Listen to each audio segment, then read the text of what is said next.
नमो नमः। आज के इस वीडियो में मैं आपको स्त्री प्रत्यय के बारे में पढ़ाने जा रहा हूँ। मेरी कोशिश ये रहेगी कि आप सभी को स्त्री प्रत्यय के बारे में अच्छे से और सबसे सरलतम तरीके से समझा सकूं। इससे पहले कि हम स्त्री प्रत्यय को पढ़ें, पहले हम प्रत्यय के बारे में फिर से एक बार जान लेते हैं।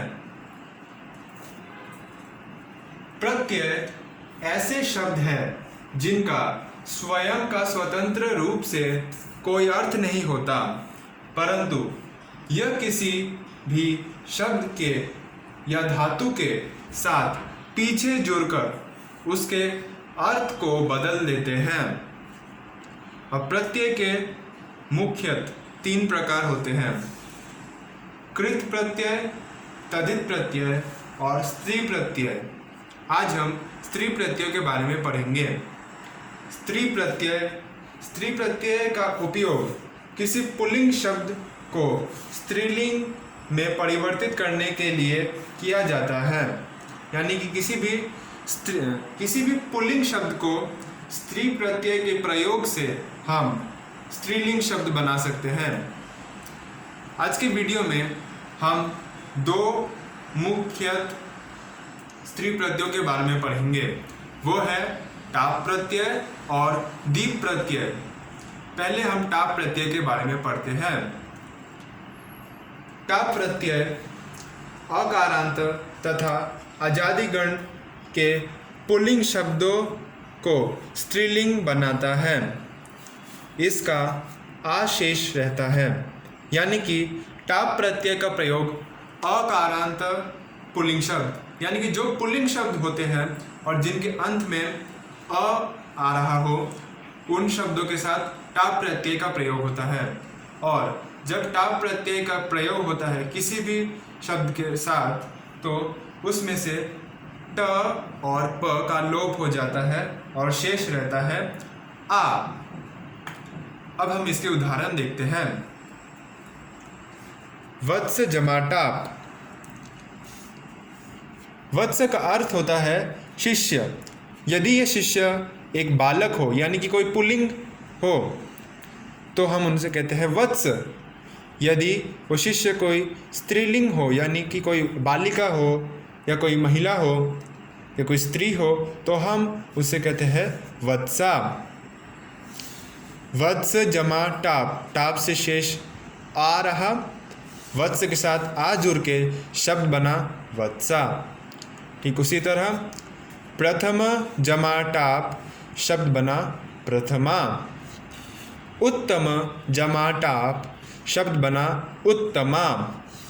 मूषक जमा टाप शब्द बनता है मूषका। अब यदि कोई पुल्लिंग शब्द हो जिसमें पहले से कोई प्रत्यय का प्रयोग किया जाए, यानी यहाँ पे हम टाप प्रत्यय का प्रयोग के बारे में जान रहे हैं। यदि किसी शब्द के साथ टाप प्रत्यय के प्रयोग से पहले है कोई प्रत्यय जुड़ा हो और उसके अंत में अक आए, यानी अ क, माने अगर किसी प्रत्यांत शब्द के अंत में क आए, तो हम उसके अंतिम वर्ण के पूर्व वाले वर्ण में छोटी ई का प्रयोग करते हैं। उदाहरण से ये चीज़ और भी अच्छे से समझ में आएगी। उदाहरण है नायक जमा टाप। अब टाप प्रत्यय को अगर हम ना जोड़े, नायक में पहले से ही एक प्रत्यय जुड़ा हुआ है, जिसके वजह से नायक के अंत में क आ रहा है, तो जब हम इसके साथ टाप प्रत्यय का प्रयोग करेंगे तो क के पूर्व वाले वर्ण, यानी कि य में छोटी की मात्रा जुड़ेगी और शब्द बनेगा नायिका। नायक के साथ टाप जुड़ने से शब्द बना नायिका। उसके पूर्व पद, अंतिम वर्ण के पूर्व वाले वर्ण में छोटी ई का प्रयोग हुआ। ठीक उसी तरह गायक जमा टाप गायिका। चालक जमा टाप चालिका। मूषक जमा टाप मूषिका। अब हमने देखा कि कभी भी अगर कोई प्रत्यांत शब्द हो और उसके अंत में क आ रहा हो तो टाप प्रत्यय के प्रयोग से उसके अंतिम वर्ण के पूर्व वाले वर्ण में छोटी ई जुड़ेगी। लेकिन यदि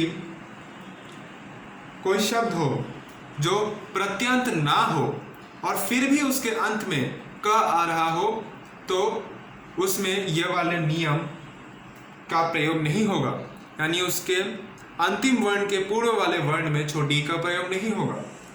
उदाहरण देखते हैं। उपत्यक जमा टाप। यहाँ पे उपत्यक पहले से ही एक मूल शब्द है, इसमें कोई भी प्रत्यय नहीं जुड़ा है, इसलिए जब हम इसके साथ टाप प्रत्यय का प्रयोग करेंगे तो कोई छोटी की मात्रा नहीं जुड़ेगी और शब्द बनेगा उपत्यका। ठीक उसी तरह शंक जमा टाप शब्द बनेगा शंका। आज टाप प्रत्यय के लिए इतना ही। हम हमारे अगले प्रत्यय को देखते हैं जो कि है दीप प्रत्यय। अब दीप प्रत्यय, इस प्रत्यय का प्रयोग री कारांत तथा न कारांत पुल्लिंग शब्दों के साथ होता है। दीप प्रत्यय का दीर्घ ई यानी कि बड़ी ई शेष बचता है। जब आप दीप प्रत्यय का प्रयोग करेंगे तो दीप में से द और प का लोप हो जाएगा और बड़ी ई रहेगी। और दीप प्रत्यय का प्रयोग हम पुल्लिंग शब्दों के साथ करेंगे जो कि री कारांत और न कारांत है। री कारांत और न कारांत नहीं होने से भी हम दीप प्रत्यय का प्रयोग कर सकते हैं, उसके बारे में भी हम कुछ उदाहरण देखेंगे। लेकिन पहले दीप प्रत्यय और री कारांत शब्द का हम मेल देखते हैं। धात्री जमा दीप शब्द बना धात्री। यहाँ पे देख सकते हैं धात्री के साथ बड़ी ई जुड़कर शब्द बनता है धात्री। कर्त्री जमा दीप शब्द बना कर्त्री। अभिनेत्री जमा दीप अभिनेत्री। अब न कारांत शब्द के साथ देखते हैं। कामिन जमा दीप कामिनी।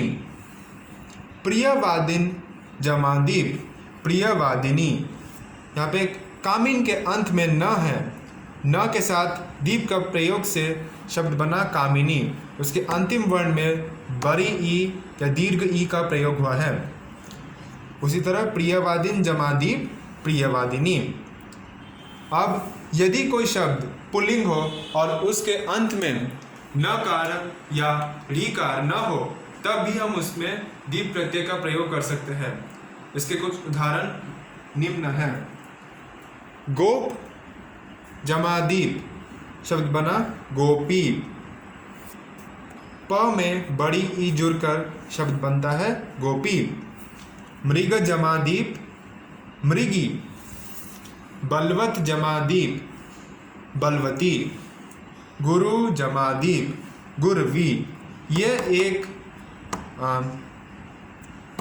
ये इम्पॉर्टेंट है क्योंकि हम देख सकते हैं गुरु ये उकारांत शब्द है और इसके साथ दीप प्रत्यय का प्रयोग से शब्द बना है गुरवी, यानी यहाँ पे व का आगमन हुआ है।